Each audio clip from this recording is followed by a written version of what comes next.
Hi everyone, welcome to my mother's kitchen. ഇന്ന് ഞാൻ എളുപ്പത്തിൽ ഉണ്ടാക്കാവുന്ന ഒരു ഫിഷ് മോളിയാണ് ചെയ്യുന്നത്. അതിനെടുത്തിരിക്കുന്ന മീൻ പൊമ്പാനോ ആണ്. പൊമ്പാനോ ആവോലിയുടെ വെറൈറ്റിയിൽപ്പെട്ട ഒരു മീനാണ്. അതേ രീതിയിലുള്ള ടേസ്റ്റും ഒക്കെയാണ് പൊമ്പാനോയ്ക്ക്. ഈ മീൻ ക്ലീൻ ചെയ്ത് ഇതുപോലെ വരഞ്ഞ് വെച്ചിരിക്കുന്നതാണ്. ഇനി ഇതിൽ ഇച്ചിരി അരപ്പ് വരണം. അതിനുള്ള അരപ്പ് എടുക്കാം. അരപ്പിനെടുക്കുന്നത് 1/4 ടീസ്പൂൺ മഞ്ഞൾപ്പൊടി, 1/2 ടീസ്പൂൺ പെരിഞ്ചീരകം പൊടിച്ചത്, 1/2 ടീസ്പൂൺ കുരുമുളക് പൊടിച്ചത്, 1 ടീസ്പൂൺ മുളക് പൊടി, 1/2 ടീസ്പൂൺ ഉപ്പ്, 1 ടീസ്പൂൺ ലെമൺ ജ്യൂസ്, സ്വല്പം വെള്ളം കൂടി ചേർത്ത് മിക്സ് ചെയ്യാം.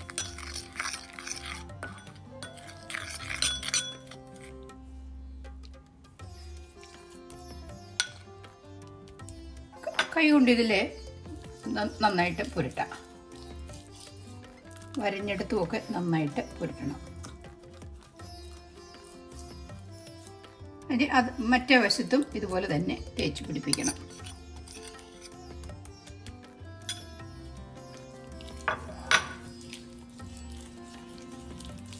മീനിൻ്റെ ഉൾവശത്തും ഇതുപോലെ അരപ്പ് പിടിപ്പിക്കണം. ഒരു അരമണിക്കൂർ നേരത്തേക്ക് മീൻ മാറ്റി വെക്കുകയാണ്. മീൻ അരപ്പ് പുരട്ടി വെച്ചിട്ട് അരമണിക്കൂറോളം കഴിഞ്ഞു. ഇനി അത് വറുത്തെടുക്കുകയാണ്. ഈ പാനിലേക്ക് ഞാൻ വെളിച്ചെണ്ണയാണ് ഒഴിക്കുന്നത്. എണ്ണയിൽ സ്വല്പം കറിവേപ്പിലയും കൂടി ഇടുന്നുണ്ട്. എണ്ണയിലേക്ക് മീൻ ഇടുകയാണ്.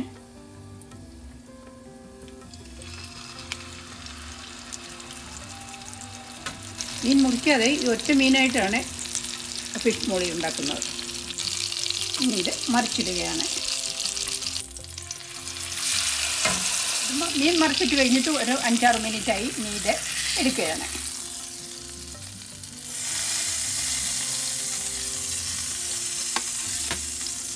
ഈ എണ്ണയിൽ തന്നെയാണ് സവോള വഴറ്റുന്നത്. ഈ സവോള ഞാൻ തീരെ കനം കുറച്ചാണ് അരിഞ്ഞിരിക്കുന്നത്. പെട്ടെന്ന് വഴറ്റിയെടുക്കാൻ പറ്റും. സാധാരണ വീട്ടിലൊക്കെ മീൻ വറുത്ത് കഴിയുമ്പോഴത്തേക്കിന് ആ എണ്ണയ്ക്കകത്ത് കൂടിട്ട് ഇളക്കിയെടുക്കും.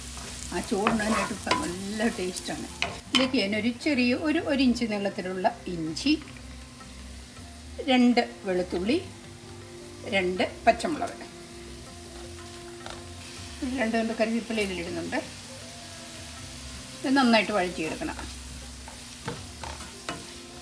1/4 ടീസ്പൂൺ മഞ്ഞൾപ്പൊടിയും കൂടി ചേർക്കുകയാണ്.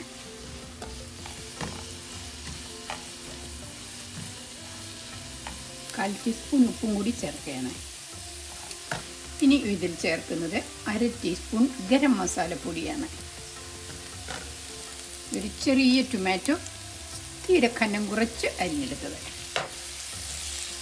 ഇത്രയിട്ട് നന്നായിട്ട് മൂപ്പിച്ചെടുക്കണം.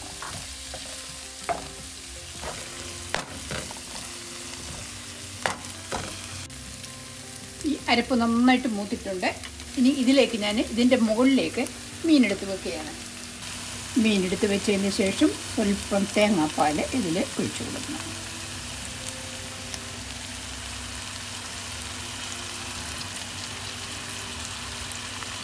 ഈ തേങ്ങാപ്പാലിൽ കിടന്ന് മീൻ ഒരു 3-4 മിനിറ്റും കൂടി വേകണം. ഇത് വറുത്ത പൊള്ളന്മാർ നന്നായിട്ട് ഇത് വെന്തതാണ്. ഒരു 3-4 മിനിറ്റും കൂടി ഒന്ന് വേവിച്ചാൽ മതി. 1 കപ്പ് തേങ്ങാപ്പാൽ ഇതിൽ ഒഴിച്ചിട്ടുണ്ട്. തേങ്ങാപ്പാൽ ഒഴിച്ചതിന് ശേഷം ഇളക്കി കൊടുത്തുകൊണ്ട് ആയിരിക്കണം, അല്ലെങ്കിൽ അത് പിരിഞ്ഞു പോകും. ഈ ഫിഷ് മോളിയിൽ മല്ലിപ്പൊടിയൊന്നും ചേർത്തിട്ടില്ല. സ്വല്പം പെരിഞ്ചീരകവും ഗരം മസാലയും മാത്രമാണ് ചേർത്തിരിക്കുന്നത്. മീൻ ചേർത്തിട്ട് 3-4 മിനിറ്റായി. ഞാൻ ഇതിൽ നിന്ന് മറിച്ചിടുകയാണ്. ഇത് മറിച്ചിട്ടതിന് ശേഷം ഒരു 3-4 മിനിറ്റ് കഴിഞ്ഞു. ഞാനിനി സ്റ്റൗ ഓഫാക്കുകയാണ്. ഇതിൽ കടുക് താളിച്ചൊന്നും ചേർക്കുകയൊന്നും വേണ്ട. ഇനി ഇതിലേക്ക് ഞാൻ ലാസ്റ്റ് ചേർക്കുന്നത് ഒരു 1/2 ടീസ്പൂൺ വിനീഗറാണ്. ഇതുപോലെ ഫിഷ് മോളിക്ക് നല്ല ഫ്ലേവർ കൊടുക്കുന്നതാണ് വിനീഗർ. വിനീഗറിന് പകരം ചിലർ നാരങ്ങ നീര് ചേർക്കുന്നത് കണ്ടിട്ടുണ്ട്. പക്ഷേ അതിൽ ഏറ്റവും നല്ലത് വിനീഗറാണ് ഫിഷ് മോളിക്ക്. ഉപ്പ് ചേർത്തിട്ടില്ല. ഇതിൻ്റെ ഉപ്പും എരിവും എല്ലാം നല്ല കണക്കാണ്. മീൻ സെർവിങ് പ്ലേറ്റിലേക്ക് മാറ്റി. വളരെ ടേസ്റ്റി ആയിട്ടാണ് ഈ കറി വന്നിരിക്കുന്നത്. ഇതുപോലെ നിങ്ങൾ ഉണ്ടാക്കി നോക്കുക. ഇതുപോലെ ഉണ്ടാക്കിയിട്ട് നിങ്ങൾ അഭിപ്രായം അറിയിക്കുക.